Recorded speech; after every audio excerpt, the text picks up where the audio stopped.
जय हिंद दोस्तों। डिस्क्लेमर पढ़ लीजिएगा, मैं सेबी पंजीकृत सलाहकार नहीं हूं दोस्तों। रिलायंस इंफ्रा और रिलायंस पावर, जी हाँ, इन्हीं दोनों शेयर के बारे में इस वीडियो में हम लोग बात करने वाले हैं, समझने वाले हैं।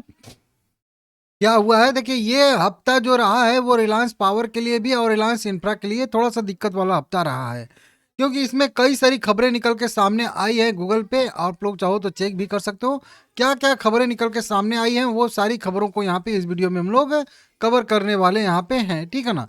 अगर इस हफ्ते में देखेंगे तो ऊपर की साइड से अच्छी खासी गिरावट भी देखने के लिए हम लोग को यहाँ पे मिल रही है, ठीक है ना। रिलायंस पावर की बात करेंगे तो 26 रुपये 80 पैसे पे ट्रेड कर रहा है, और वहीं पे बात करेंगे इसमें 3% की गिरावट भी आई है। हालांकि मार्केट भी गिरा है, ऐसा नहीं कि मार्केट की वजह से गिरावट आई है। 2.5 करोड़ इक्विटी से ट्रेड हुए हैं 65 करोड़ रुपए के, और 34% का डिलीवरी परसेंटेज आ रहा है, ठीक है ना।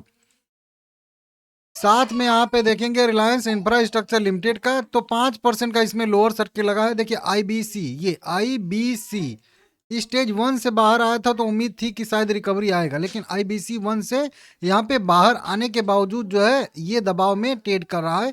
जबकि अन्य शेयरों में क्या होता है कि आईबीसी 1 से बाहर आने पे तेजी होती है, ठीक है ना। और तेजी क्यों नहीं आ पाई, कि वहीं कई सारी खबरें आई हैं, उनकी वजह से यहाँ पे गिरावट है, ठीक है ना।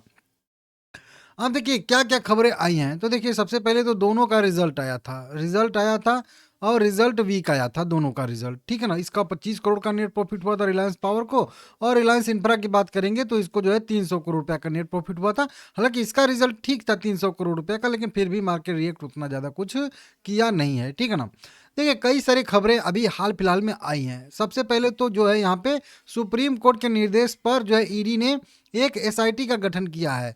अनिल अंबानी और उनकी कंपनियों के खिलाफ जो है 40,000 करोड़ की कथित धोखाधड़ी और मनी लॉन्ड्रिंग के मामले में स्पेशल इन्वेस्टिगेशन टीम एसआईटी का गठन किया गया है। इससे थोड़ा सा निगेटिविटी यहाँ पे बनी हुई है, दिक्कत है। उसके बाद टीना अंबानी को और अनिल अंबानी को दोनों को समन भेजा गया है।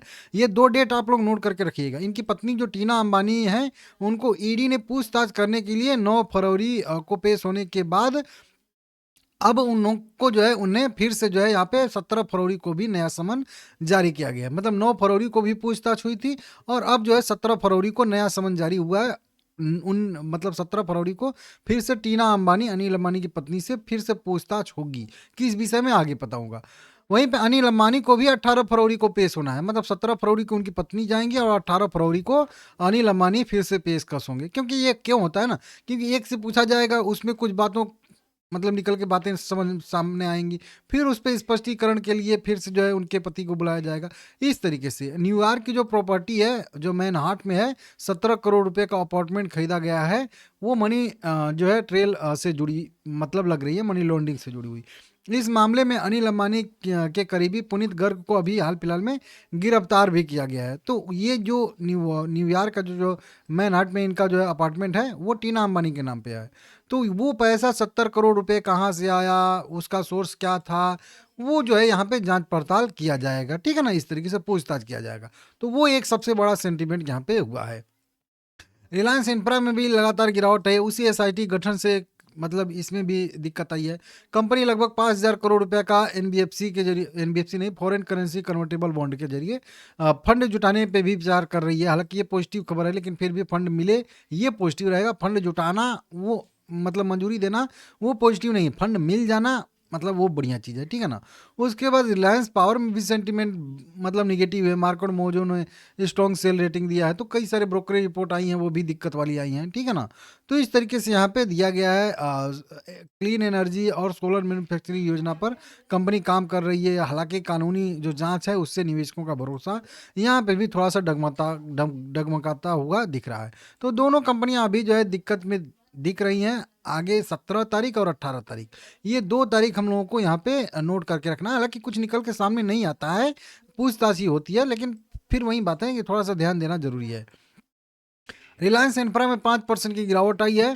जब यहाँ पे इस लिस्ट से बाहर आया था तो मुझे लगा था कि एक रिकवरी शायद 186 रुपये तक दिखा सकता है, दिखा देगा, लेकिन नहीं, वो लगातार गिरावट आ रही है।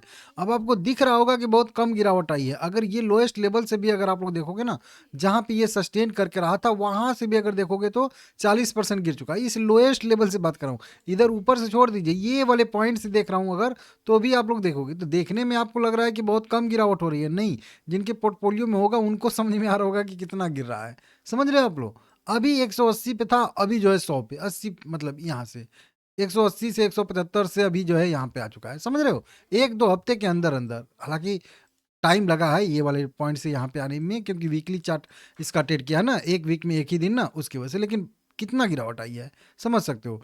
तो इसमें तो अभी कोई नीचे का लेवल मुझे पता ही नहीं चल रहा है। मेरी एनालिसिस फेल मार गई है कुल मिला के उस लेवल, क्योंकि मुझे सबसे ज़्यादा भरोसा इसी पे था, 143 पे ही। तो उसके बाद उसको खुला मैदान है, कितना भी गिर सकता है, कितना भी बढ़ सकता है, ठीक है ना।